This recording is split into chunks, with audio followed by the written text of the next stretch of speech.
Bismillahirrahmanirrahim. Assalamualaikum warahmatullahi wabarakatuh. Alhamdulillahi ala ihsani wa syukru lahu ala taufiqihi wa amtinani. Asyhadu an la ilaha illallah wahdahu la syarika lahu ta'ziman li sya'ni wa asyhadu anna Muhammadan abduhu wa rasuluhu da'ila ridwani. Allahumma salli alaihi wa ala alihi wa ashabihi wa ikhwani. Ibu-ibu yang dirahmati oleh Allah Subhanahu wa taala, puji dan syukur kita panjatkan kepada Allah yang masih memberikan kita kesempatan untuk bisa berkumpul untuk mendengarkan nasihat-nasihat, petuah-petuah dari Nabi kita, Nabi Muhammad sallallahu alaihi wasallam, yang tidaklah Nabi sallallahu alaihi wasallam sampaikan petuah-petuah tersebut kecuali karena sayangnya beliau kepada umatnya, karena begitu semangatnya beliau agar umatnya bisa merasakan kebahagiaan yang abadi di surga kelak. Oleh karenanya, sebelum saya menyampaikan nasihat-nasihat dari Nabi sallallahu alaihi wasallam, saya berharap kepada ibu-ibu untuk berlapang dada, ya, menyiapkan diri, menyiapkan hati untuk bisa mendengar wajangan-wajangan Nabi sallallahu alaihi wasallam tersebut.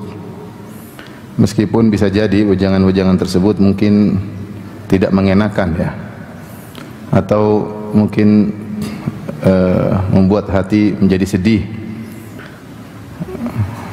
karena wejangan tersebut tidak lain tujuannya adalah untuk memperbaiki kesalahan-kesalahan yang sering terjadi di kalangan para wanita, kalangan ibu-ibu. Pengajian kita kali ini judulnya adalah 4 sifat wanita-wanita penghuni neraka dan 4 sifat wanita-wanita penghuni surga, ya. Semoga ibu-ibu di hadapan saya ini adalah wanita-wanita penghuni surga. Amin ya rabbal alamin, ya. Tapi semuanya wallahu alam, ya. Yang tahu hanyalah Allah Subhanahu wa taala. Baik, kita mulai dari 4 sifat penghuni neraka atau 4 sifat penghuni surga? Neraka dulu. Saya khawatir kalau disampaikan dulu nanti lupa. Ibu-ibu biasanya lupa, ya. Yang terakhir biasanya diingat, ya. Tapi tidak apa, karena permintaan ibu-ibu maka kita mulai dari 4 sifat wanita penghuni neraka jahanam. Saya bacakan hadis yang diriwayatkan oleh sahabat Jabir bin Abdullah radhiyallahu taala anhu, yang termaktub dalam Sahih Muslim dan juga Sahih Al-Bukhari.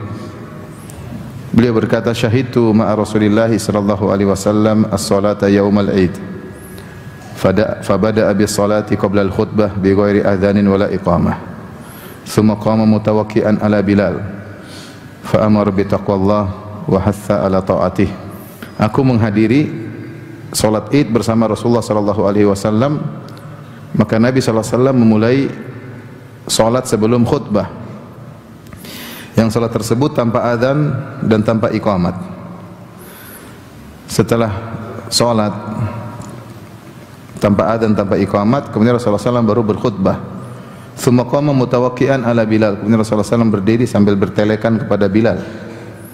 Maka dalam khutbah tersebut, fa amara bi taqwallah, maka Rasulullah SAW memerintahkan untuk bertakwa kepada Allah. Wa hatha ala ta'atih, dan Rasulullah SAW menyuruh agar taat kepada Allah Subhanahu wa taala. Wa wa'adhan nasa wa dzakkarahum. Kemudian Rasulullah SAW beri wejangan kepada para hadirin yang hadir dalam khutbah Id tersebut, wa dzakkarahum, dan mengingatkan mereka. Setelah itu, summa madha hatta atan nisa. Setelah memberi nasihat khutbah, kemudian Rasulullah SAW berjalan menuju barisan para wanita. Tentunya barisan tersebut di belakang. Maka Rasulullah SAW berjalan khusus menuju barisan para wanita. Fawa'adhahunna wa dzakkarahunna. Kemudian Rasulullah SAW beri wejangan yang berisi targhib dan tarhib, motivasi dan peringatan. Wa dzakkarahunna. Kemudian Rasulullah SAW juga memberi peringatan kepada mereka, mengingatkan mereka. Rasulullah SAW bersabda, "Tasaddaqna fa inna aktsarakunna hatabu jahannam." Wahai para wanita, bersedekahlah, sungguhnya kebanyakan kalian adalah menjadi kayu bakar di neraka jahanam atau menjadi bahan bakar di neraka jahanam. Maka bersedekahlah. Faqamat imra'atun min sitatin nisa saf'aul khaddain. Maka berdirilah seorang wanita ada di tengah-tengah para wanita, saf'aul khaddain, yang pipinya agak kelihatan ada perubahan, entah ada warna hitam atau ada nampak pipinya ada perubahan. Faqalat, kemudian dia bertanya, lima ya Rasulullah, kenapa ya Rasulullah para wanita paling banyak menjadi penghuni neraka jahanam? Hatab artinya bahan bakar neraka jahanam, karena orang-orang yang masuk neraka itu dia terbakar dan dia juga membakar.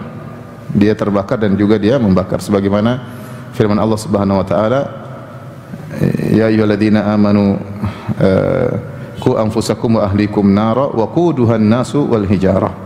Jagalah diri kalian dan keluarga kalian dari neraka jahanam yang bahan bakarnya adalah an-nasu wal hijarah, manusia dan batu, ya. Jadi bahan bakar di neraka jahanam itu bukan bensin, bukan solar, tapi dua, an-nasu wal hijarah, manusia jadi bahan bakar dan batu menjadi bahan bakar. Kalau di dunia kita lihat batu seperti batu bara. Batu bara itu batu tapi bahan bakar. Adapun manusia dibakar di neraka jahanam sekaligus membakar, seperti kayu.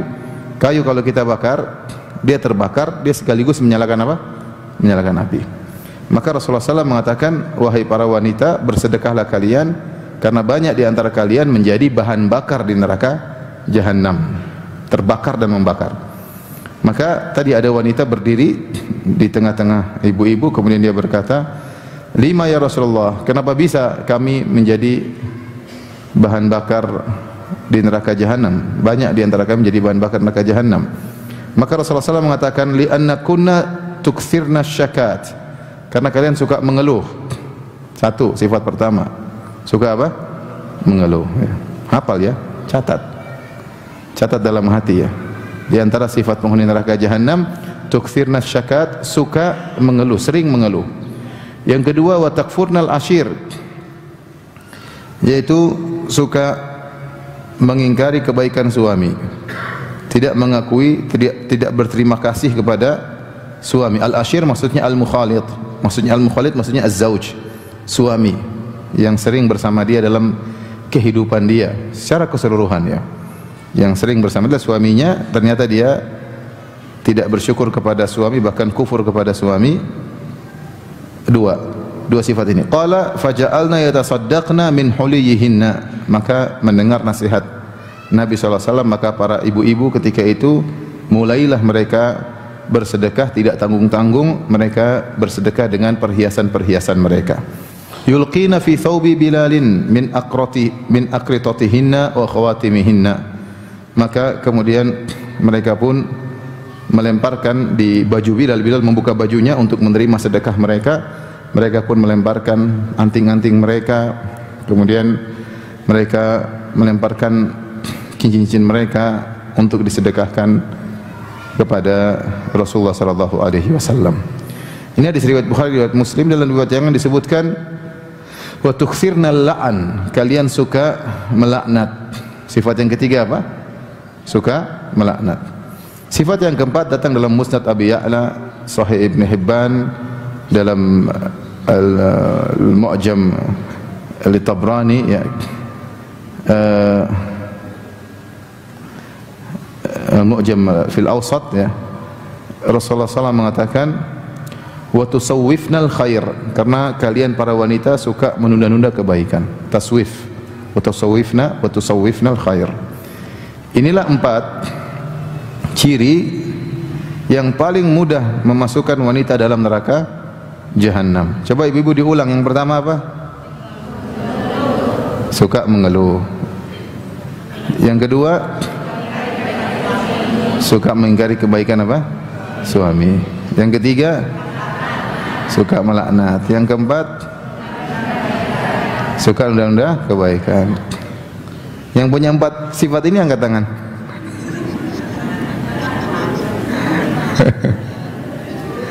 Yang jelas, saya sudah menegakkan hujah di hadapan ibu-ibu, ya. Nggak ada alasan di hari kiamat. Ya Allah, kami nggak pernah dengar. Ibu-ibu telah diberi kesempatan oleh Allah untuk mendengar sifat-sifat penghuni neraka, wanita penghuni neraka jahanam. Maka waspada. Baik, kita akan jelaskan sifat-sifat ini, ibu-ibu dirahmati Allah Subhanahu wa taala. Jadi kita tahu Nabi sallallahu alaihi wasallam berkhutbah di khutbatul Aid. Khutbah secara umum didengar oleh para lelaki dan para wanita untuk bertakwa, untuk taat kepada Allah. Saya itu saking sayangnya Nabi kepada ibu-ibu, Nabi sallallahu alaihi wasallam mengkhususkan khutbah buat ibu-ibu. Maka Nabi pun maju sallallahu alaihi wasallam menuju barisan ibu-ibu. Kemudian Nabi sallallahu alaihi wasallam memberikan khutbah secara khusus untuk mereka, nasihat khusus karena sayangnya Nabi sallallahu alaihi wasallam kepada mereka. Nabi berkata, "Tasaddaqna, wahai para wanita, ya ma'syaran nisa, tasaddaqna, wahai para wanita bersedekahlah. Fa inna kunna aktsara hatabi jahannam." Karena kalian adalah penghuni neraka, bahan bakar api neraka yang paling banyak. Jadi ini menunjukkan bahwasanya di antara sebab terbesar bisa menghalangi ibu-ibu dari neraka adalah banyak bersedekah. Bukan pelit, ya. Jangan sampai ibu-ibu di Bukit Tinggi terkenal pelit, jangan sampai. Ya, kalkulatornya khusus, ngitungnya. Enggak, harus berlapang dada, suka bersedekah, minta izin sama suami kalau punya uang. Ya, atau uangnya dipegang sama ibu-ibu, saya enggak tahu ya. Sudah dia pegang uang sedekah. Lihatlah ini para wanita di zaman Nabi SAW, mereka bukan orang kaya. Artinya mereka punya cincin, punya anting itu susah. Kalau kita baca sejarah bagaimana para sahabat, para sahabiat, mereka orang susah, tapi alhamdulillah mereka punya cincin, mereka punya cincin, punya anting. Yang mereka sedekahkan tidak tanggung-tanggung, mereka sedekahkan emas, dan itu yang paling dicintai oleh wanita. Wanita apa yang disukai? Yang disukai perhiasan.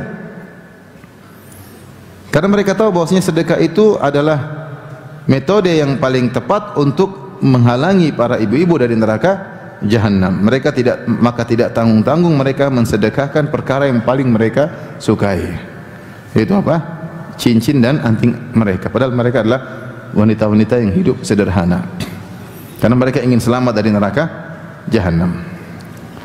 Jadi jangan lupa ibu-ibu banyak bersedekah ya. Hidup ini cuma sekali. Kita enggak tahu kapan kita dipanggil oleh Allah Subhanahu wa taala. Apalagi di Bukit Tinggi banyak kolesterol ya. Asam urat dan darah tinggi ya. Makanannya Masya Allah enak-enak ya. Kolesterol tinggi semuanya ya. Berminyak, sayur aja digulai ya, subhanallah. Ya. Dan itu makanan tiap hari ya. Oleh karenanya kita enggak tahu kapan kita dipanggil oleh Allah Subhanahu wa taala. Kalau kita punya rezeki, kita sedekahkan. Bukan untuk orang, untuk kita di akhirat. Untuk kita di akhirat. Jangan ragu-ragu, sedekahkan. Nah, ketika Rasulullah mengabarkan banyak wanita penghuni neraka jahanam, maka ada seorang wanita yang tanya, wajar, dia ingin tahu. Bukan protes, dia ingin tahu. 5 ya Rasulullah, kenapa bisa kami para wanita paling banyak menjadi bahan bakar di neraka jahanam? Maka Nabi sallallahu alaihi wasallam mengatakan 4 sifat yang tidak kita sebutkan tadi. Apa ibu coba ulang yang pertama? Suka apa? Mengeluh. Yang kedua suka mengingkari kebaikan apa? Suami. Yang ketiga suka maki-maki melaknat. Yang keempat suka nunda-nunda apa? Kebaikan. Saya ulangi lagi. Siapa yang punya 4 sifat ini? Ya. Kalau yang punya 4 sifat ini segera bertobat kepada Allah Subhanahu wa taala. Kita mulai dari yang pertama, ya. Yang pertama, ibu yang dirahmati Allah Subhanahu wa taala, saya mulai dari takfurnal ashir, karena kalian suka ingkar atas kebaikan suami. Para ulama menyebutkan bahwa suami adalah nikmat yang luar biasa ya. Ibu bisa tahu bagaimana suami nikmat yang luar biasa. Lihatlah bagaimana orang-orang yang tidak punya suami, kasihan. Kita menghadapi para wanita yang tidak punya suami, kita kasihan. Dengar aja kita kasihan. Pertama, banyak wanita-wanita yang sudah mencapai masa 30 tahun ke atas, kita sudah gelisah. Kasihan belum punya apa? Suami. Bagaimana kesedihan wanita ini luar biasa ya. mereka dengar teman-temannya sudah punya anak, sudah punya rumah, kemudian hidup sama lelaki yang tempat untuk berbagi suka dan duka, ya. Kemudian mulai umur 30 tahun ke atas sampai 35 tahun ke atas. Bagaimana pilunya hati mereka ketika mereka melihat teman-temannya sudah bersuami sementara mereka belum. Bahkan di antara mereka ada yang kaya raya. Ada yang kaya raya, namun percuma harta yang berlimpah ruah namun tidak punya teman untuk menjalani kehidupan. Ya. Makanya dikatakan rafiq qabla tariq. Teman dulu sebelum berjalan. Karena berjalan tanpa teman. Adam alaihissalam ketika diciptakan dan dimasukkan dalam surga dia butuh teman. Maka Allah ciptakan Hawa sehingga dia punya teman untuk menjalani kenikmatan tersebut. Berjuang masuk kenikmatan enggak ada teman. Enggak enak. Punya duit banyak tapi enggak ada teman. Teman kehidupan untuk berbagi suka dan duka. Ini yang pertama yang saya lihat. Saya tidak usah, saya mendengar aja ada misalnya istri cerita itu si fulana sudah umur sekian, saya pilu sedih. Bagaimana kesedihan mereka tidak punya suami. Yang kedua, kita juga sedih ketika mendengar janda-janda ya. Ya, janda-janda yang kemudian ditinggal oleh suaminya, pas suaminya meninggal atau dicerai. Kemudian mereka tidak menemukan pasangan hidup setelah itu. Ini juga perkara yang menyedihkan. Mereka melihat teman-temannya punya pasangan, mereka ya, ada yang ngurus, ada yang ngayomi, ada tempat ngobrol. Sampai Nabi SAW mengatakan as-sa'i alal aitam wal armalah kal mujahid fi sabilillah. Siapa yang berusaha menolong anak yatim dan para janda, maka dia seperti orang berjihad di jalan Allah Subhanahu wa taala. Perhatikan si Nabi menggandengkan antara anak yatim dengan para janda. Karena kondisi mereka tidak menyenangkan. Anak yatim tidak ada yang ngurusin, tidak ada bapaknya ibunya yang ngelus kepalanya. Kalau dia disakiti orang dia mau lapor kepada siapa? Makanya banyak anak yatim yang saya dapati nakal banyak, dan itu wajar. Banyak nakal, kenapa? Karena tidak ada yang perhatikan. Kondisi mereka menyedihkan. Demi para janda, ya. Kasihan tidak ada yang perhatikan. Jadi kita tahu bagaimana nikmat seorang suami yang kemudian datang menemani kehidupan, mencari nafkah siang dan malam, ya, tempat berbagi suka dan duka, sehingga suami adalah nikmat.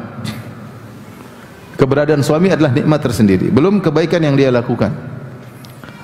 Oleh karenanya Rasulullah SAW menjelaskan bahwasanya hak yang paling tinggi bagi yang harus ditunaikan oleh seorang wanita dari hak manusia adalah hak suami. Kata Nabi SAW, "Lau kuntu amiran ahadan an yasjuda li ghairillah la amartul mar'ata an tasjuda li zawjiha." Kalau saya boleh menyuruh seseorang untuk sujud kepada selain Allah, maka saya akan memerintahkan wanita untuk sujud kepada suaminya. Ini menunjukkan bahwasanya hak yang paling besar bagi yang harus ditunaikan oleh seorang wanita adalah hak suami. Bahkan lebih daripada hak kedua orang tua. Lebih daripada hak kedua orang tua. Yang bilang begitu Nabi SAW. Kalau saya boleh memerintahkan seorang sujud kepada selain Allah, saya akan suruh wanita. Nabi tidak mengatakan sujud kepada kedua orang tuanya, tidak. Tapi Nabi SAW mengatakan saya akan suruh wanita sujud kepada suaminya. Ini tentu pembicaraan yang tidak mengenakan bagi ibu-ibu sekalian, ya. Makanya tadi saya katakan di awal, tidaklah Nabi menyampaikan nasihat-nasihat tersebut kecuali karena sayang kepada umatnya, dan kita harus siap menerima nasihat dari Nabi SAW dan berusaha untuk memperbaiki diri. Jadi suami adalah nikmat yang harus disyukuri bagi para wanita ketika dia sudah menikah, ya. Dia mensyukuri nikmat suami tersebut, ya. Kemudian kenyataannya Rasulullah SAW menjelaskan banyak wanita yang ingkar terhadap kebaikan suami, lupa dengan kebaikan-kebaikan suami. Makanya dalam riwayat yang lain disebutkan Rasulullah SAW berkata kepada seorang suami, "Lau ahsanta ila ihdahunna ad-dahra thumma ra'at minka syai'an laqalat ma ra'aitu minka khairan qad." seandainya salah seorang dari kalian, wahai para suami, berbuat baik kepada istrinya setahun penuh, ad-dahr, dia berbuat baik selama setahun penuh, thumma ra'at minka syai'an, kemudian istrinya melihat suatu perkara darinya, kesalahan, maka istrinya berkomentar, laqalat ma ra'aitu minka khairan qat, aku tidak pernah melihat kebaikan darimu sama sekali. Ini dilakukan oleh sebagian ibu-ibu kepada suami mereka. Suaminya salah ini, salah anu, kemudian ungkapan-ungkapan yang menunjukkan seakan-akan suaminya tidak pernah berjasa dalam kehidupannya. Ya, di antara mereka ada yang berkata, kamu memang tidak pernah mencintaiku. Subhanallah, memang tidak pernah mencintaimu. Anak kita sudah 7, gimana enggak cinta? Itu emang anak datang keluar tanpa cinta. Sebagian ibu mungkin kalau ngomong langsung, kamu tidak pernah mencintai, kamu selalu mendahulukan ibumu daripada saya. Padahal tidak. Sebagian suami bahlul, ya, semua permintaan istrinya dia berikan, permintaan orang tuanya ditunda-tunda. Namun ketika dia melakukan kesalahan, langsung istrinya berkata, kamu selalu mendahulukan ibumu daripada saya. Subhanallah. Ungkapan-ungkapan yang menunjukkan penafian secara total. Ini ungkapan-ungkapan seperti ini sangat mudah memasukkan seorang dalam neraka jahanam. Benar sabda Nabi sallallahu alaihi wasallam, idza ahsanta ila ihdahunna ad-dahra thumma ra'at minka syai'an laqalat ma ra'aitu minka khairan qat. Kalau salah seorang dari kalian berbuat baik kepada istrinya setahun penuh, kemudian dia melihat suaminya melakukan sedikit kesalahan, dia berkata, aku tidak pernah melihat kebaikan darimu sama sekali. Maka ibu-ibu adalah insyaallah wanita-wanita salehah, waspada ya. Ya, jangan sampai kalau suami salah sedikit kemudian mengungkapkan kata-kata seperti tadi. Kalau bilang, "Mas, kamu kenapa hari ini?" tidak jadi masalah. Ya. Udah, kenapa begini? Atau Abang kenapa begini ya? Mas, kenapa begini? AA kenapa begini? Enggak ada masalah. Disebutkan kesalahan satu demi satu.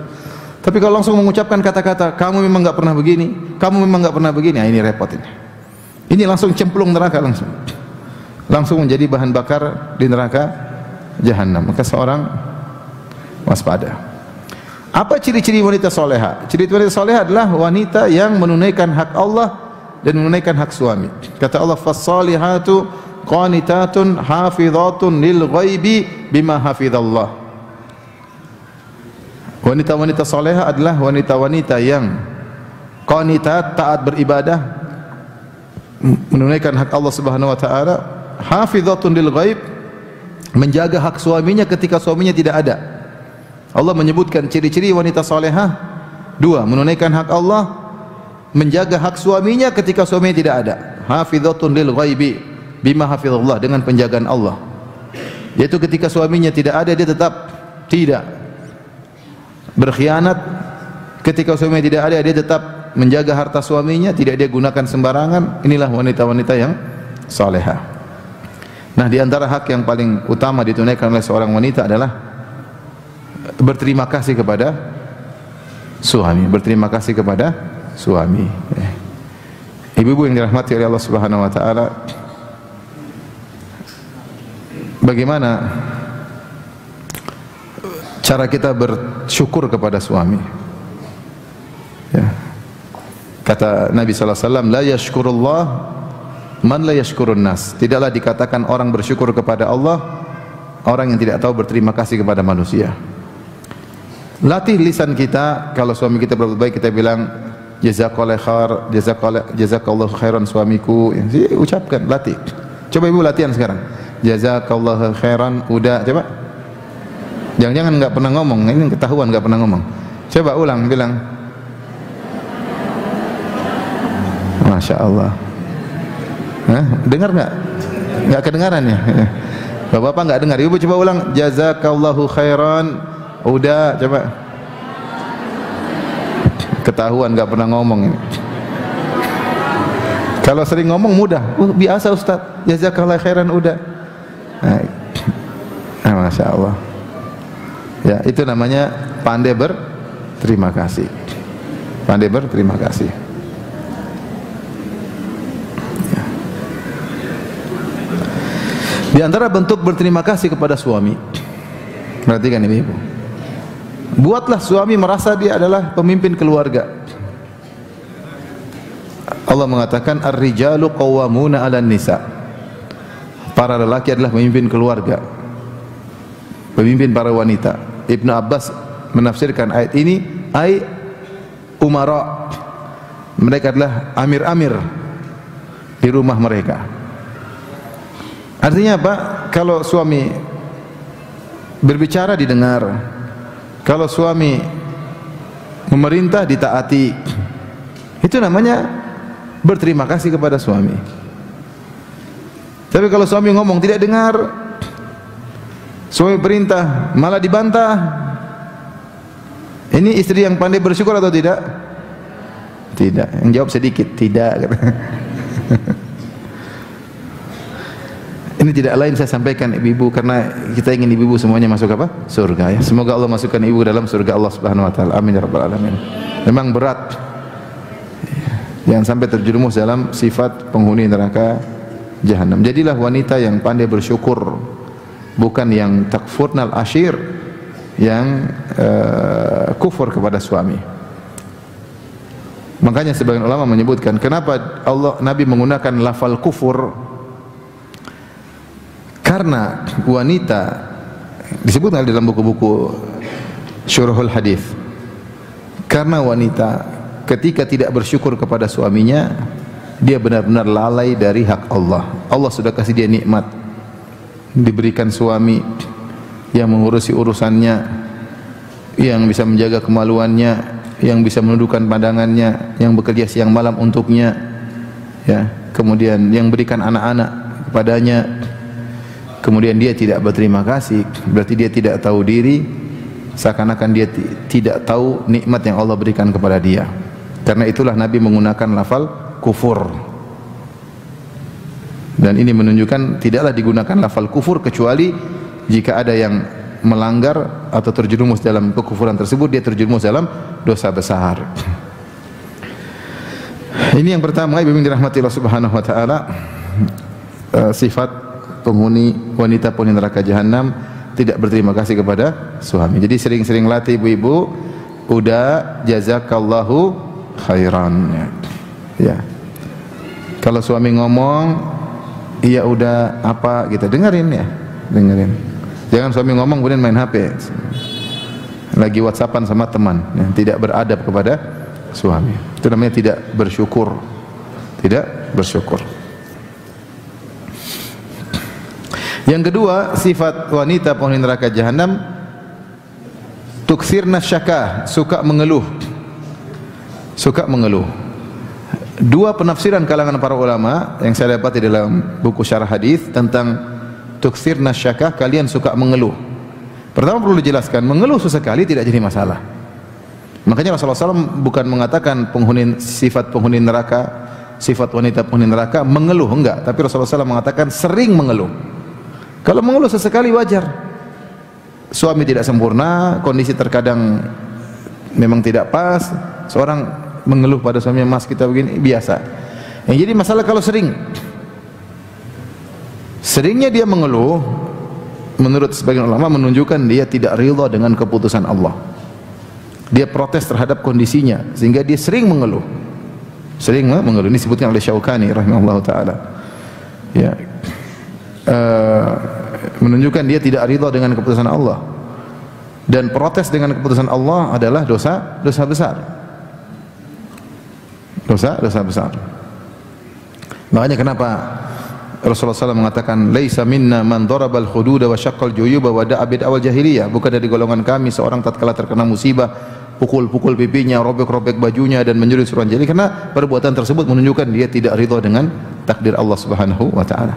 Nah, apa yang dimaksud dengan sering mengeluh? Pertama, maksudnya dia mengeluhkan suaminya kepada orang-orang. Ini tafsiran pertama. Kemana-mana ketemu orang, waduh suami saya, waduh suami saya, mengeluh tentang suaminya terus. Ketemu ibu-ibu yang lain, ngerumpiin suaminya. Suami saya begini, oh suamimu enak ya, saya waduh begini, ngeluhin suami terus. Enggak boleh.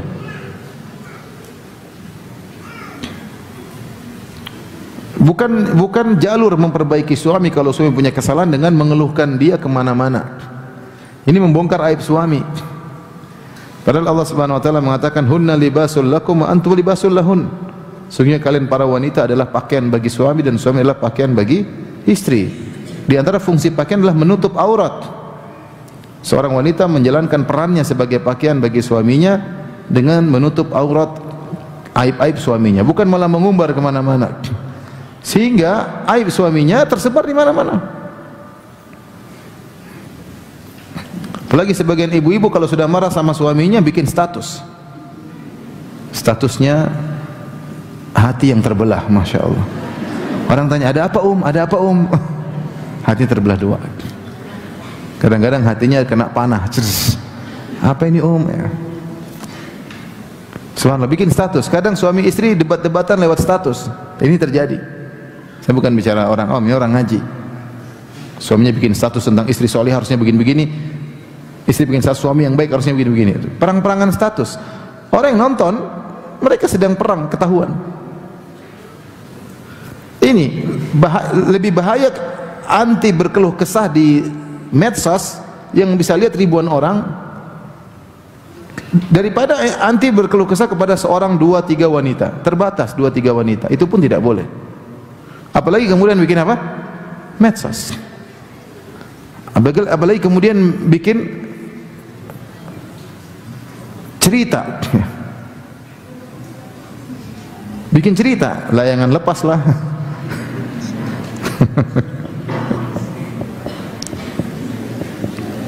Macam-macam. Semua orang tahu. Ini namanya wanita suka berkeluh kesah. Saya kenal seseorang, dia menceraikan istrinya. Kenapa menceraikan? Saya bilang, kenapa menceraikan istri kamu? Dia bilang, ribut sama saya. Dia bikin status di Facebook, subhanallah. Suami saya begini.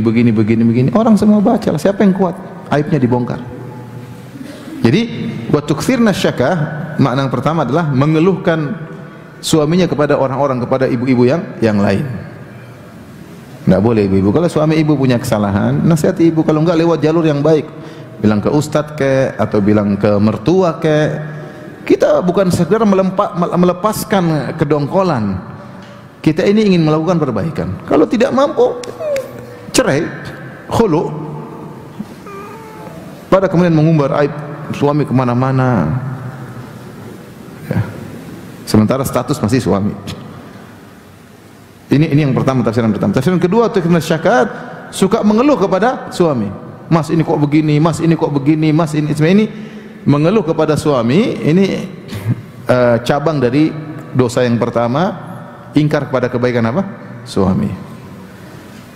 Maka ibu-ibu jangan suka mengeluh tentang kondisi, kecuali suaminya mungkin malas apa, nasihati baik-baik. Kalau suami sudah berusaha bekerja kemudian dikeluhkan terus, ya ini kehidupan.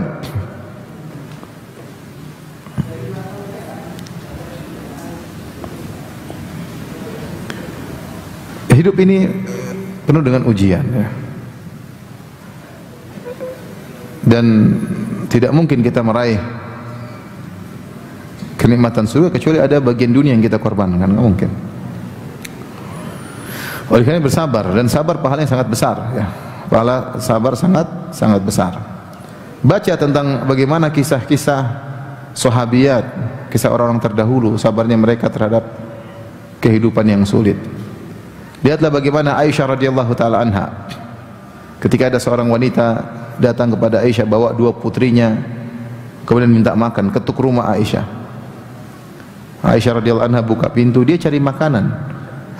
Dia enggak mendapatkan di rumah kecuali 1 butir korma. Maka dia pun mendahulukan. Tidak ada di rumah, tidak ada apa-apa. Tidak ada mie, tidak ada ATM, tidak ada apa-apa. Cuma 1 butir korma. Kemudian kasih kepada wanita tersebut. Bayangkan Aisyah. Aisyah pernah berkata, "In kunna lanaral hilal, thumma al-hilal, thumma hilal, thalatha ahila fi syahrain, wa ma uqida fi buyuti azwajin Nabi sallallahu alaihi wasallam nar." Kami lihat hilal muncul, 3 hilal dalam 2 bulan. Tidak ada di rumah istri-istri Nabi api yang dinyalakan. Tidak masak selama 3 bulan, selama 2 bulan. Bayangkan kalau ibu sekarang hidup dalam kondisi demikian, 2 bulan enggak pernah masak, kira-kira gimana? Ya kalau enggak pernah masak tapi selalu beli di restoran Padang enggak apa-apa ya. Ini benar-benar enggak ada, artinya makanan terbatas. nggak ada bikin kopi, nggak ada bikin teh, nggak ada yang dimasak. Rasulullahnya diberikan susu oleh sebagian sahabat. Tuh, berarti nggak ada makan daging panggang, nggak ada, karena tidak ada api yang dinyalakan. Korma, hanya makan korma, minum. Makanya ditanya, wa ma ta'amukum ya umma, apa makanan kalian wahai ibunda? Kata Aisyah radhiyallahu anha, al aswadan, korma dan air putih selama 2 bulan. Lihat bagaimana rumah Nabi SAW yang kecil. Sampai Aisyah bercerita kalau Nabi SAW mau sholat, ketika Rasulullah SAW mau sujud, maka Aisyah di depan Nabi menjulurkan kedua tangannya. Ketika Rasulullah SAW mau sujud, Rasulullah SAW sentuh kaki Aisyah agar dilipat supaya bisa sujud. Kenapa? Rumah kecil tidak ada space untuk apa? Sholat. Mungkin sudah kepotong tempat tidur. Intinya tidak ada tempat. Sehingga kalau mau sholat saja harus kaki Aisyah dilipat. Sampai ketika rumah Nabi, ketika sepeninggal Nabi SAW, puluhan tahun berikutnya di zaman tabi'in, Sa'id ibn al-Musayyib rahimahullahu ta'ala, ketika rumah Nabi akan dipugar, dia mengatakan seandainya rumah Nabi SAW dibiarkan begitu saja, rendah, kalau pegang tangan kesentuh atapnya, agar orang-orang yang datang setelahnya bisa melihat bagaimana dulu kehidupan Nabi mereka, orang terbaik di alam semesta ini, bagaimana kehidupan mereka. Maksudnya ibu-ibu jangan suka mengeluh. Ibu sekarang alhamdulillah rumah besar, alhamdulillah. Masuk rumah ada kulkas, dalam kulkas banyak Indomie dan Sarimi dan Supermi banyak. Ya. Rumah luas alhamdulillah. ATM juga ada. ATM suami juga ibu yang pegang, terus apa lagi? Terus masih mengeluh. Alhamdulillah kenyang, ibu tidak kelaparan. Masih kenyang, alhamdulillah, anak masih bisa makan, masih bisa ngaji, masih bisa sholat, masih bisa baca Quran, alhamdulillah. Apalagi masalahnya ibu lihat ke atas, orang punya tas baru, punya ini baru, punya akhirnya sudah tidak ada namanya, isinya kehidupan mengeluh terus menderita. Makanya bapak-bapak kalau ingin bahagia istrinya jangan bergaul dengan ibu-ibu orang kaya. Nah, kenal-kenal begitu aja. Kalau jadi teman dekat susah. Selalu bandingkan. Tidak bisa dihindari sifat wanita seperti itu. Bergaul dengan orang-orang berada membuat dia akhirnya berubah pola hidupnya, berubah pola pikirnya. Hati-hati. Rasulullah SAW yang menyuruh untuk lihat ke bawah. Unzuru ila man asfala minkum wa la tanzuru ila man fawqakum. Lihatlah yang di bawah, jangan lihat di atas. Fa innahu ajdaru alla tasdaru ni'matallahi alaikum. Itu membuat kalian tidak meremehkan nikmat Allah kepada kalian. Kalau ibu sering lihat ke bawah, ibu akan pandai bersyukur kepada suami, tidak banyak mengeluh. Terus lihatnya ke atas, lihat ke sini kan, waduh. Ya. Ibu-ibu kalau mau bahagia, jangan main medsos. Ini berat ya. Pengen bahagia jangan main apa? Medsos. Medsos isinya apa? Isinya dunia toh isinya. Pengajian ada tapi 1-2. Sisanya isinya apa? Dunia, kehidupan glamor lah, rumah mewah lah, ini mewah lah, tas baru lah, kemudian jam baru lah, anting baru lah, dunia dilihat di medsos terus. Banyak tontonan di medsos bikin sakit hati, bikin mendatangkan penderitaan. Berita inilah, berita anulah, berita inilah, kriminal ini, kriminal anu, isu inilah, isu perceraian, isu selingkuh. Nggak usah. Agar pandai bersyukur kepada suami. Jadi di antara sifat yang memudahkan wanita masuk neraka, wa tuktsirnas syakat, suka mengeluh. Tadi suka mengeluh ada 2. Yang pertama apa Ibu? Mengeluhkan suami kepada orang lain. Yang kedua suka mengeluh kepada suami. Yang ketiga wa tuktsirnal la'an, suka melaknat. Ini pun ada 2 pendapat di kalangan para ulama. Pendapat pertama yang dimaksud dengan la'an yaitu laknat yang sering kita pahami, yaitu mengatakan anta mal'un, engkau dilaknat, laknatullah alaik, engkau dilaknat oleh Allah Subhanahu wa taala, sedikit-sedikit melaknat. Dan kita tahu laknat artinya menjauhkan seorang dari rahmat Allah Subhanahu wa taala. Menurut pendapat yang kuat sebagaimana disebut oleh Al-Imam Nawawi rahimahullah dalam Al-Minhaj Syarah Sahih Muslim, kita tidak boleh melaknat per orang kecuali yang sudah disebutkan dalam dalil. Kita tidak boleh memvonis misalnya kecuali orang yang sudah dilaknat. Terus kita mengatakan misalnya iblis al-la'in, iblis terlaknat, boleh karena iblis terlaknat memang. Kita bilang Abu Jahal terlaknat, boleh. Fir'aun terlaknat, boleh.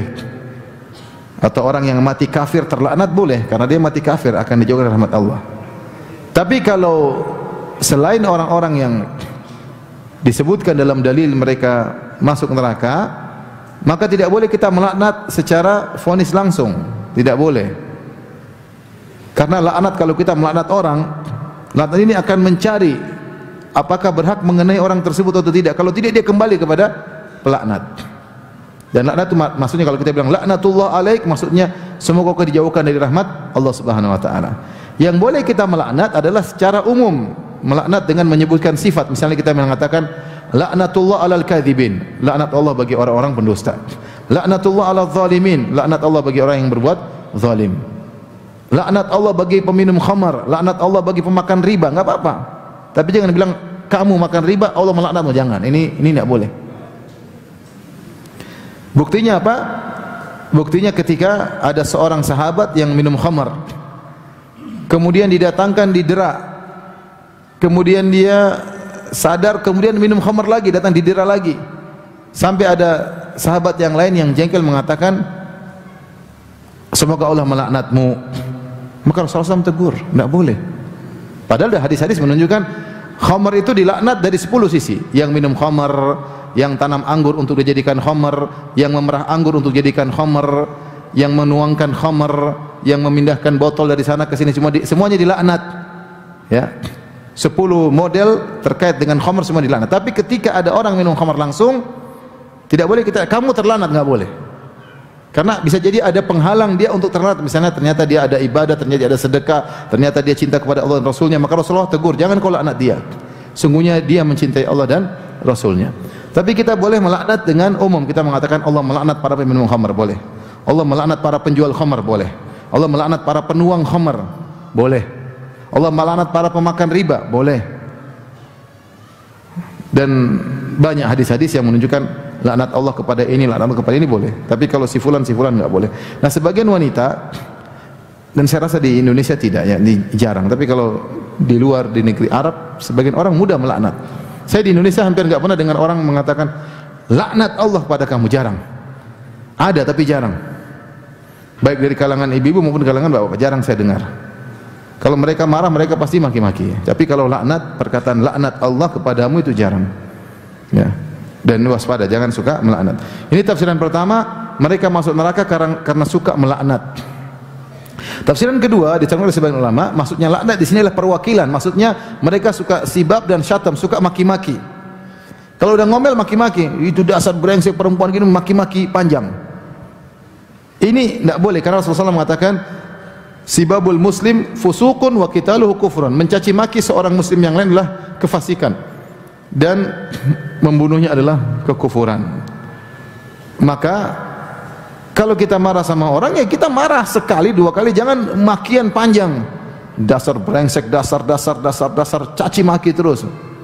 Ini enggak boleh. Apalagi kalau dia tidak berhak mendapatkan cacian seperti itu. Ini makanya menunjukkan seorang wanita hendaknya menjaga lisan, jangan suka mencaci maki orang lain ya. Kalaupun dia berhak untuk dicaci seperlunya, bukan kon perbanyak cacian makian, apalagi ternyata orang tersebut tidak berhak untuk dicaci maki seperti itu. Mengumpat, kalau bahasa kita suka apa? Mengumpat. Kalau dia emosi, mengumpat. Kita enggak begitu ya. Makanya kalau kita lihat ada laki-laki suka ngumpat, kamu kayak cewek aja suka ngumpat-ngumpat. Kayak bencong suka ngumpat-ngumpat. Laki-laki enggak begitu. Laki-laki jelaskan ilmiah, maki mungkin sekali 2 kali, bukan sumpah serapah, rentetan makian, cacian, umpatan. Ini itu sifat perempuan yang tidak kuat dengan apa yang dia hadapi. Nah, ibu-ibu wanita saleh tidak boleh demikian. Ya. Suka mencaci maki, ini tafsiran kedua, untuk firna la'an, suka mencaci maki antara sebab untuk masuk neraka jahanam. Yang keempat, ibu-ibu yang dirahmati Allah Subhanahu wa taala, kata Nabi sallallahu alaihi wasallam, wa tusawwifnal khair. Kalian suka menunda-nunda kebaikan. Menunda kebaikan. Jadi ibu-ibu yang dirahmati Allah Subhanahu wa taala, kalau punya niat baik jangan ditunda-tunda.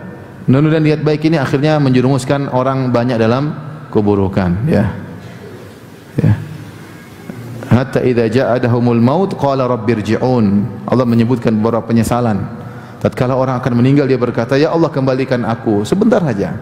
la'alli a'malu shalihan fima tarak. Aku ingin beramal saleh yang dulu aku tinggalkan.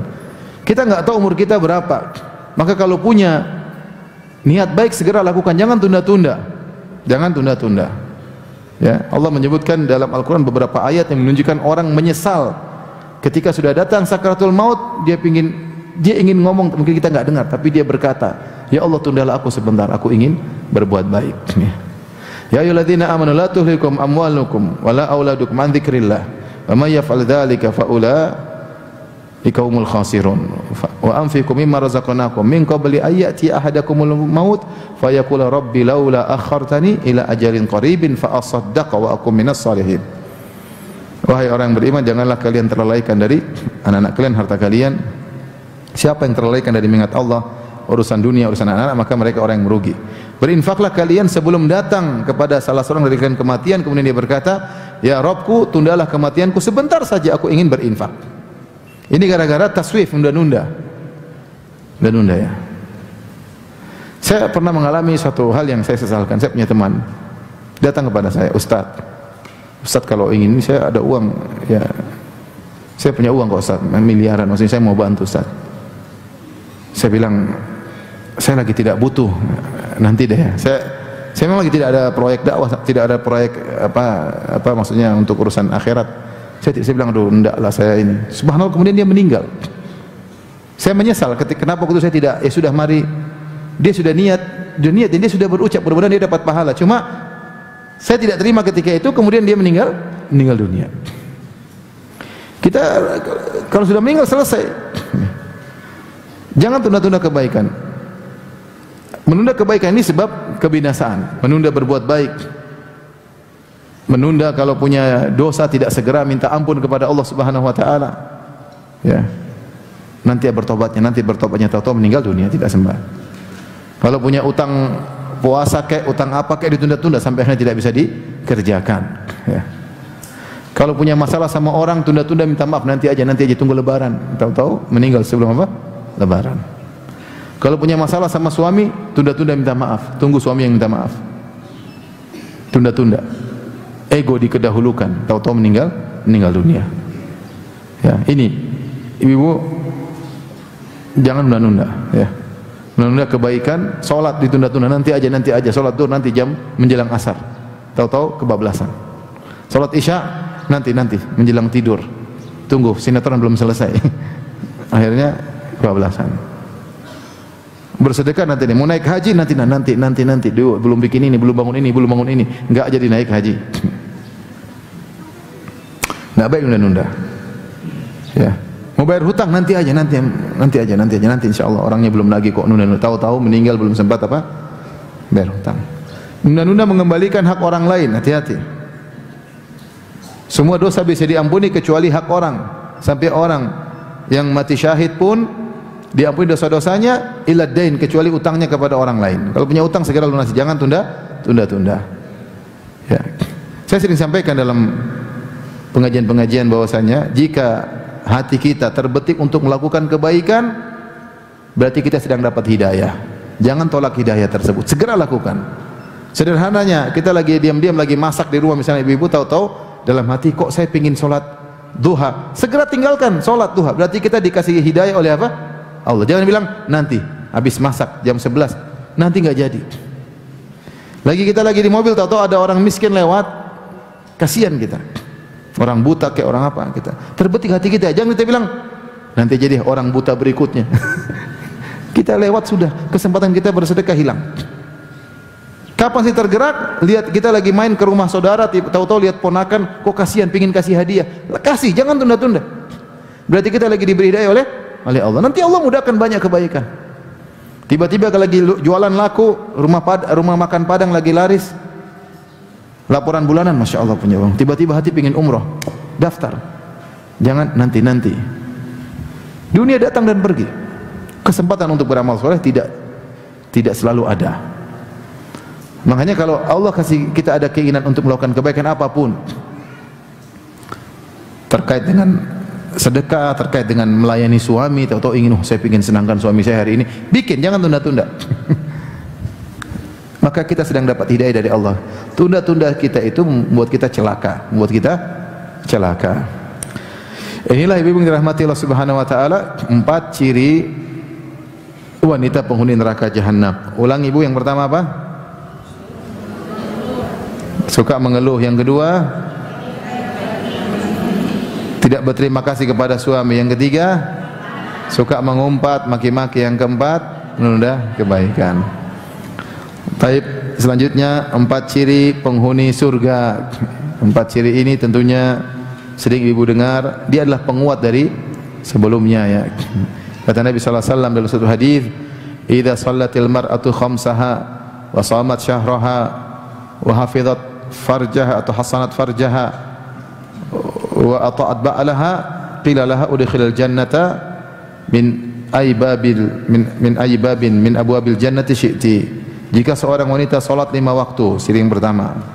Yang kedua, salat puasa di bulan Ramadan, ciri kedua. Yang ketiga, menjaga kemaluannya, ciri yang ketiga. Yang keempat, taat kepada suaminya, maka dikatakan kepadanya, masuklah engkau ke dalam surga dari pintu mana saja engkau kehendaki.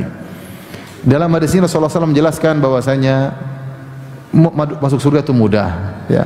Di antaranya jika terpenuhi dalam seorang wanita 4 ciri ini, maka dia masuk surga. Yang pertama, salat 5 waktu. Nabi tidak mempersyaratkan salat qobliyah, salat ba'diyah, salat malam, salat duha, enggak. Yang penting kamu salat 5 waktu, kamu jaga salat tersebut. Ibu-ibu ya. Jadi jangan salat 5 waktu dengan tentunya dengan baik, dengan khusyuk, dengan persiapan, mendengar azan maka salat ya. Meskipun tidak salat malam, meskipun kadang-kadang kita salat malam, kita mau bangunkan istri, kita enggak enak, istri capek, letih, karena kondisi wanita tidak seperti laki-laki. Nabi SAW saja kalau salat malam, Aisyah bercerita, Rasulullah SAW salat malam ketika beliau mau witir, beliau bangunkan Aisyah. Karena kekuatan wanita tidak seperti apa? Laki-laki. Rasulullah mau witir, Rasulullah SAW bangunkan Aisyah. Rasulullah SAW tidak bangunkan Aisyah sejak awal. Aisyah wanita, banyak ada haidnya, ada capeknya, ada sakitnya, ada letihnya, ngurus suami, ngurus macam-macam. Ya, kalau bisa salat malam terbaik, tapi kalau enggak, yang penting salat 5 waktu lakukan dengan baik. Yang kedua, puasa bulan Ramadan. Rasulullah SAW tidak mempersyaratkan harus puasa Arafah, harus puasa Senin Kemis, puasa Daud, puasa Muharram, enggak. Kalau bisa, alhamdulillah itu yang terbaik. Tapi kalau enggak, bukan syarat masuk surga harus melakukan itu semua. Yang penting puasa bulan apa? Ramadan. Perhatian, begitu ada yang berRamadan, sambut puasa tersebut dengan baik. Kalau punya hutang segera diqadha. Ya, perhatian terhadap puasa Ramadan. Sifat yang ketiga, 2 ini insyaallah ibu memiliki semua. Apa namanya?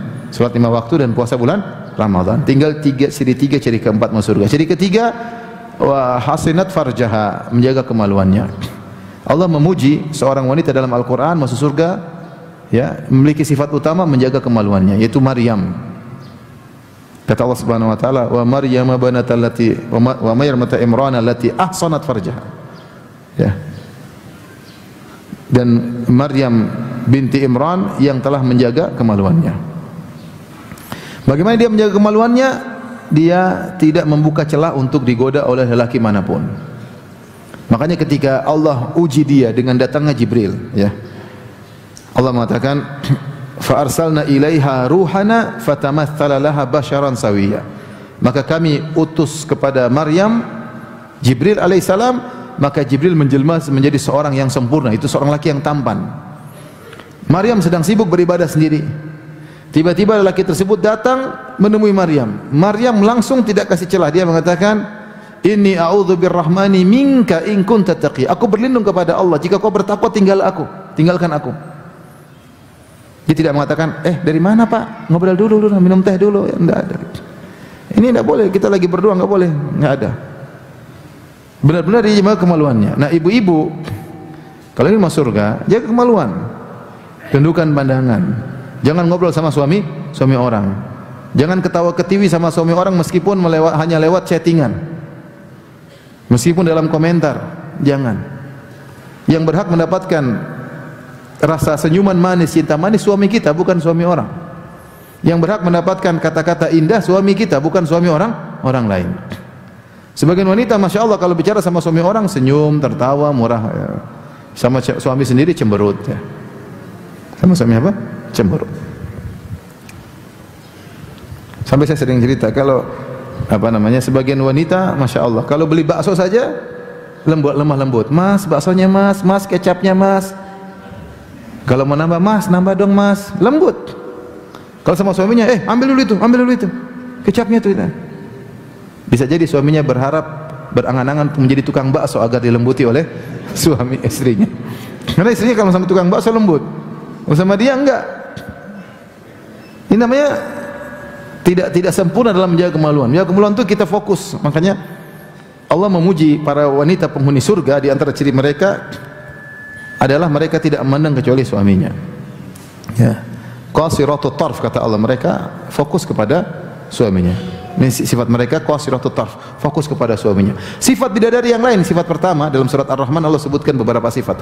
Sifat bidadari pertama, qasiratut tarf, lam yatamithunna insun qablahum wala jan, yaitu para wanita yang menundukkan pandangan mereka, tidak melihat kecuali suaminya, tidak pernah disentuh oleh lelaki lain, tidak pernah disentuh oleh jin. Intinya fokus kepada suami. Dan demikian dia bisa sempurna menjaga kemaluannya. Yang kedua, Allah Subhanahu wa taala menyebutkan tentang ciri-ciri bidadari, kata Allah Subhanahu wa taala, hurum maqsuratun fil khiyam. Para bidadari yang terkurung di dalam kemah-kemah, dipingit dalam kemah-kemah, sehingga dia selalu sibuk di kemah menunggu kedatangan suaminya. Makanya sifat wanita salehah, kata Allah, waqarna fi buyutikunna, wanita yang suka menetap di rumah karena dia harus fokus menyiapkan untuk suaminya, untuk anak-anaknya, fokus menyambut kedatangan suaminya. Saya punya teman, istrinya tiga ya, teman saya, bukan saya ya. Dia bilang, Ustaz, saya bilang, kamu suka lebih cinta yang mana? Semua saya cinta, Ustaz, semuanya baik, tapi ada satu yang paling saya sayangi, Ustaz. Bukan karena kecantikannya, tapi perhatiannya. Kalau saya mau pulang, dia telepon, ayah lagi di mana atau abi lagi di mana, abi mau makan apa, dia telepon. Nah, saya bilang saya mau makan ikan, dia siapin. Dia udah tanya kapan datang, dia tahu jadwal dia datang kapan, dia tanya mau makan apa, dia siapin. Begitu saya datang, Ustaz, dia buka kaos kaki saya, dia buka baju saya, kemudian dia siapkan ikan, kemudian tulang-tulang ikan diambil sama dia, Masya Allah. Ini yang buat saya condong kepada dia. Ibu begitu dong kalau suami datang. Kalau perlu ibu, Mas sudah sikat gigi belum? Ibu sikatin giginya kalau perlu. Itu namanya fokus kepada suami. Wallati ahsanat farjaha, wanita yang menjaga kemaluannya. Itu di antara kesempurnaan dia menjaga kemaluannya, dia fokus kepada suaminya, tidak membandingkan suaminya dengan suami orang lain. Sebagian ibu zaman sekarang masuk di medsos, ngobrol di komentar dengan suami lain, suami orang lain, ketawa ketiwi sama suami orang lain. Ya, dia sama suaminya di tempat tidur, suaminya nungguin dia lagi sibuk di grup reuni, di situ laki-laki ada perempuan, ketawa-ketawa sama teman SMA-nya dulu dengan teman kuliahnya dulu. Kalau ingin masuk surga, fokus kepada suami. Nah, ini berat ciri ketiga ya. Ciri ketiga. Tapi mudah bagi orang yang dimudahkan oleh Allah Subhanahu wa taala. Saya katakan, ibu, medsos sumber kebencanaan bagi orang yang tidak tahu memanagenya. Buang-buang waktu, ibu, buang-buang waktu. Lihat barang-barang mewah, lihat aib-aib orang, lihat laki-laki situ wajahnya tanpa ada keraguan, lihat laki ini, lihat artis ini, lihat sudah semuanya. Begitu pulang lihat suami, mukanya kok begini suamiku. Ini enggak pernah tundukkan pandangan, sehingga tidak kebahagiaan dicabut oleh Allah Subhanahu wa taala. Yang terakhir, sifat keempat ciri penghuni surga adalah wa ata'at ba'laha, taat kepada suaminya. Ini sudah kita singgung. Seorang wanita yang soleha harus membuat suaminya merasa suaminya adalah seorang raja di rumah. Suaminya merasa sebagai singa di rumah, bukan kucing di rumah ya. Ya. Saya punya teman satu, istrinya dua. Dia bilang, Ustaz, aduh, istri saya yang kedua ini, Ustaz, sama saya hormat, ngomongnya ini. Yang pertama, Ustaz, saya kayak kucing, Ustaz. Yang pertama saya disikapi seperti apa?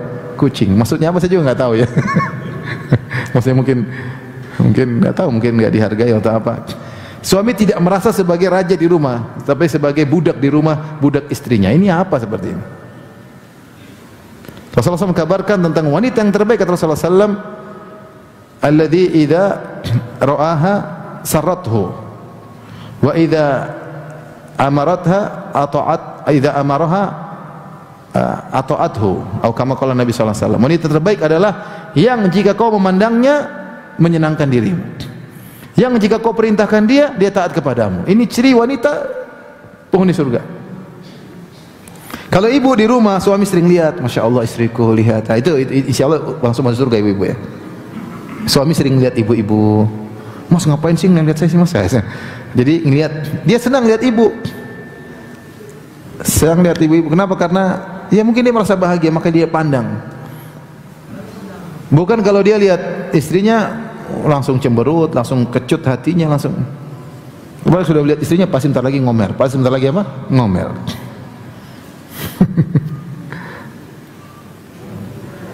Saking sebagian seorang suami jengkel sama istrinya. Saya pernah ada seorang suami kirim pertanyaan sama saya, Ustaz, saya kalau masuk surga saya enggak mau ngajak istri saya. Takut lagi main sama bidadari diomelin sama istrinya di sana. Kalau lihat pandang istrinya, dia senyum, ini ciri penghuni surga. Kalau disuruh nurut. Apa perkataan Imam Ahmad rahimahullahu taala? Ya, aqamtu ma ummi Saleh 20 sana. Aku hidup bersama Ummu Saleh, istri yang keberapa dari Imam Ahmad. Selama 20 tahun kami tidak pernah ribut dalam satu permasalahan pun. Selama berapa tahun? 20 tahun. Dan berarti yang nurut. Ini ciri penghuni surga yang berat, tetapi ibu-ibu berjuang. Ya bukan berarti sesekali mungkin marah, oke lah. Yang Allah hukum adalah yang biasanya seperti apa? Yang mendominasi wanita ini sering nurut atau sering membangkang? Kalau yang mendominasi selalu membangkang, taat kadang-kadang, ini neraka jahanam. Kalau sering nurut kadang-kadang membangkang, insya Allah lah masih selamat. Yang menjadi hukum adalah yang fil ghalib, yang mendominasi apa?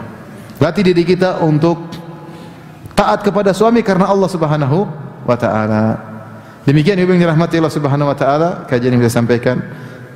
Semoga nasihat ini bisa didengar oleh ibu-ibu sekalian dan bisa dijalankan.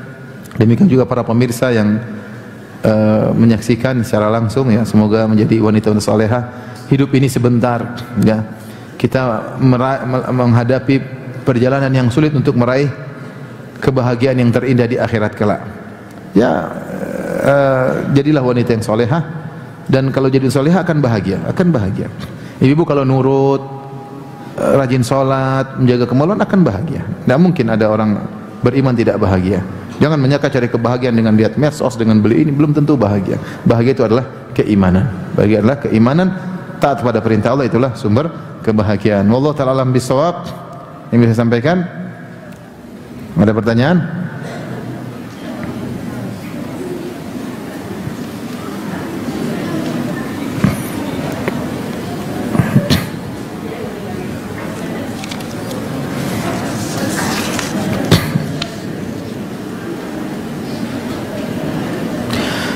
Ustaz, apakah saya harus menuruti kata orang tua yang melarang saya memberikan sebagian zakat buat adik saya yang seorang janda dan punya anak yatim 4 orang? Setiap saya membantu adik saya selalu dilarang ibu. Bagaimana sikap saya seharusnya Ustaz terhadap ibu saya itu Ustaz? Tidak usah jujur sama ibu, tidak usah lapor-lapor kalau bantu apa? Adik. Saya nggak tahu kenapa, harusnya ibunya kan semangat, harusnya kamu kasihlah bantu. Setahu saya para ibu selalu bilang bantu adikmu, bantu kakakmu. Ini saya agak heran, bagaimana ibunya melarang dia untuk membantu apa? Adiknya yang itu merupakan putri sang ibu itu sendiri. Saya kurang paham, tapi intinya kalau ini benar-benar terjadi, maka antum atau anti bantu adik anti atau adik antum yang sudah janda. Tidak usah lapor-lapor ke ibu. Tidak usah lapor-lapor ke ibu. Seorang cerdas sedikit, jangan semua laporan ke ibu ya. Berbakti kepada orang tua tidak harus melaporkan segala kegiatan. Apakah sumpah serapah termasuk ucapan laknat juga? Sebagian ulama, saya katakan tadi, menafsirkan wa tukthirna la'an. Ada dua tafsiran, yang mengatakan maksudnya laknat yang dengan lafal laknat, ada yang mengatakan maksudnya sibab wa syatam, maki-makian. Sumpah serapah ini juga termasuk larangan.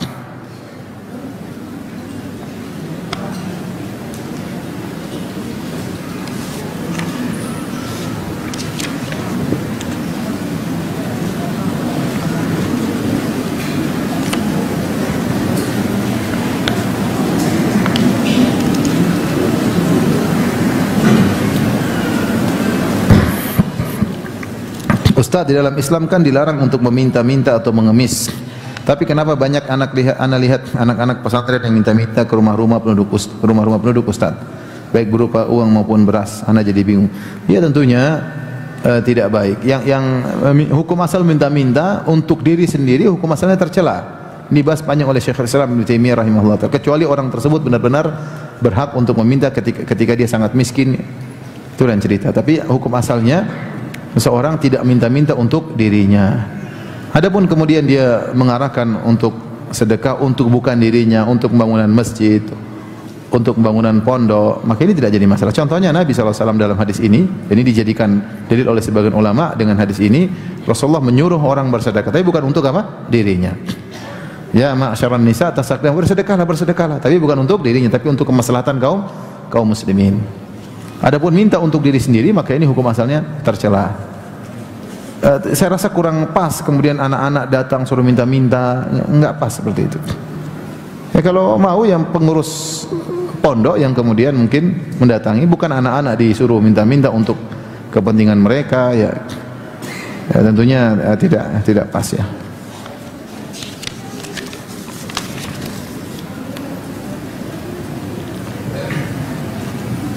Batasan aurat antara ayah dan anak perempuan yang merawat ayahnya yang tidak bisa lagi ke toilet. Aurat wanita terhadap mahramnya seperti kepada ayahnya, ya artinya sama antara pusar sampai apa? Lutut, antara pusar sampai lutut. Artinya ibu wanita misalnya di depan kakak laki-lakinya. Artinya kalau dia menyusui anaknya enggak ada masalah, dia buka buah dadanya kemudian atau payudaranya kemudian dia menyusui anaknya, enggak ada masalah karena dia adalah kakaknya. Atau betisnya terlihat, enggak ada masalah. Yang dia tutup adalah pusar sampai apa? Lutut. Tapi tentunya dia pakai pakaian kesopanan, ya. Demikian juga kepada ayahnya. Dia harus menutup antara pusar dan lututnya. Demikian juga ayahnya kepada dia. Harus tutup antara pusar sampai apa? Lutut. Namun kalau kondisi darurat lain cerita. Tidak ada yang merawat ayahnya. Seharusnya yang merawat ayahnya laki-laki. Itu pun tetap auratnya sama. Tetapi lelaki melihat aurat laki lebih ringan daripada wanita melihat aurat apa? Lelaki. Jadi kalau ayah misalnya sulit untuk pergi ke toilet, kalau istrinya sudah tidak ada yang bisa mengurusnya, maka hendaknya anak laki-laki. Kalau laki tidak mampu, maka boleh anak perempuannya dalam kondisi darurat. Ya, darurat ini menjadi darurat. Bagaimana lagi? Mesti mengurus. Tidak mungkin suruh orang ngurusin ayah, ya. Maka wanita yang ditakdirkan mengurus ayahnya, harus mencebok ayahnya, membersihkan tubuh ayah, insya Allah dapat pahala besar. Dan itu darurat, karena nggak ada lagi yang ngurus. Sebagian nggak usah lah, nggak jadilah. Nanti salah paham.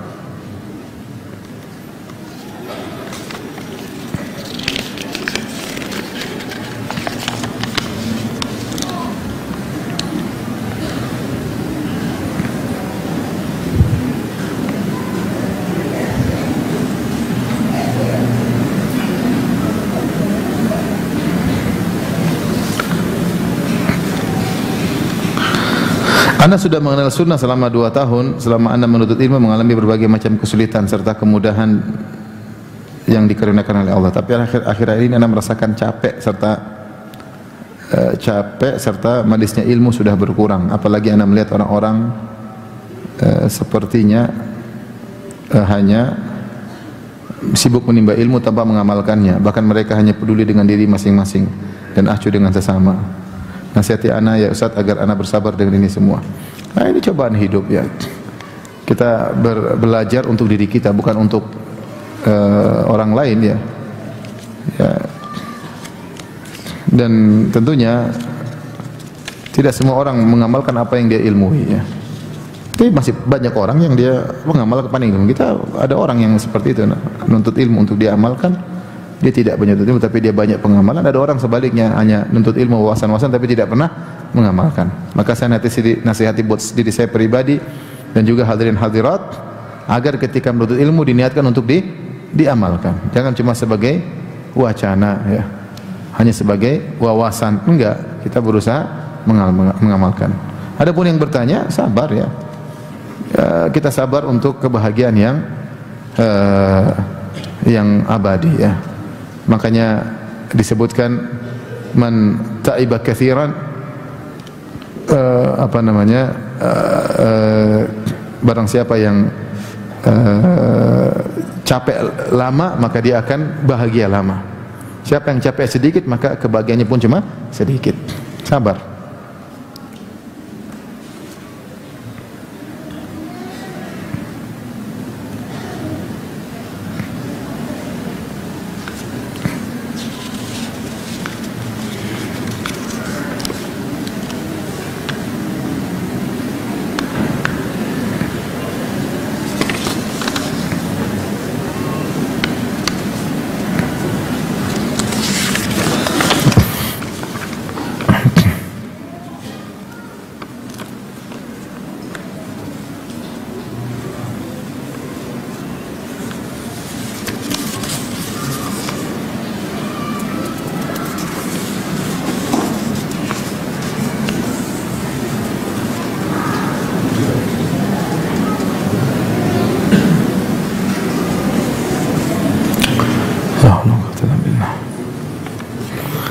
Masih banyak ini.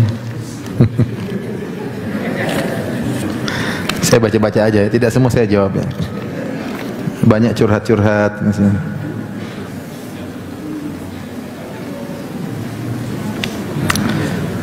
Astagfirullah.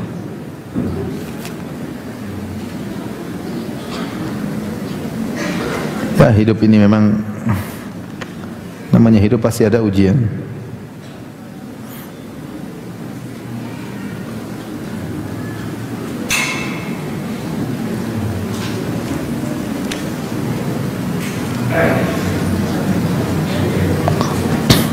Apakah berdosa seorang istri ingin membantu suami untuk mencari nafkah?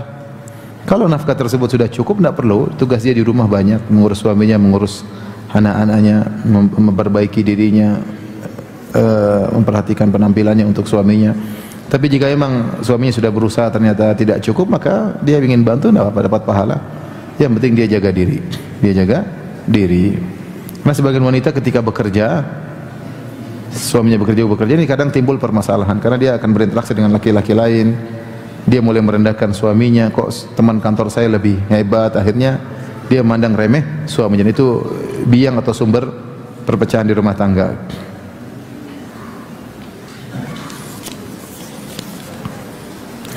Bagaimana menghadapi suami yang suka marah emosional, cepat marah terus menerus? Suruh kesini aja suaminya.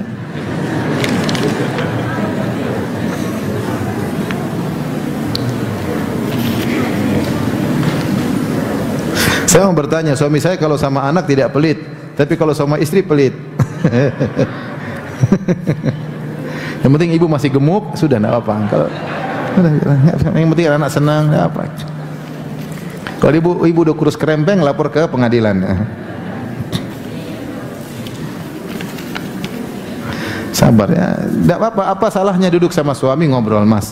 Kamu kok, masya Allah, puji dulu mas, kamu sama anak, masya Allah mas. Sama saya kok kurang mas gitu. Ngobrol aja nggak ada masalah. Ya. Ini masukan mas, bukan keluhan, masukan. Berbuat baik sama istri kan dapat pahala juga gitu. Mungkin dia punya syubhat apa di kepalanya, saya nggak tahu kan. Tapi ngobrol aja.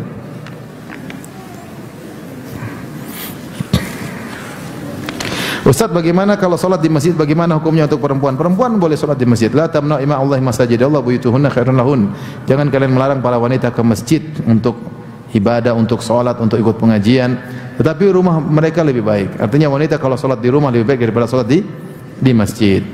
Tapi kalau dia ingin ke masjid, Rasulullah bilang jangan dilarang. Dengan syarat wanita kalau ke masjid menjaga penampilannya, artinya jangan pakai pakaian yang menor, jangan pakai parfum yang akan dicium oleh para lelaki, ya, jangan menggunakan pakaian yang menarik perhatian. Sampai dalam mazhab Syafi'i disebutkan wanita yang terkenal cantik tidak boleh ke masjid karena mengganggu imamnya ya. Kalau pas-pasan tidak apa-apa insyaallah. Kalau dia cantik maka dia pakai cadar biar tidak mengganggu pemandangan ya. Pakai cadar. Kalau dia dari mana dia tahu dia cantik? Ya orang semua bilang, "Mak, kamu cantik banget ya." Itu berarti dia cantik. Kalau dia cantik hendaknya dia pakai apa? cadar. Ya tidak cantik pun pakai cadar ya. Maksud saya lebih ditekankan bagi wanita cantik untuk pakai cadar ya. Demikian saja ibu yang dirahmati Allah Subhanahu wa taala. Yang penting sebagaimana tadi dikatakan bukan hanya sekedar dengar ceramah, yang penting adalah diamalkan. Semoga apa yang telah ibu-ibu dengar bisa ibu amalkan dalam kehidupan bersama suami. Semoga Allah Subhanahu wa taala mengampuni dosa-dosa kita dan masukkannya ke dalam surga Allah Subhanahu wa taala, dan mengampuni dosa-dosa kedua orang tua kita dan mengumpulkan kita bersama mereka di surganya kelak bersama suami dan anak-anak. Wabillahi taufiq wal hidayah. Assalamualaikum warahmatullahi wabarakatuh.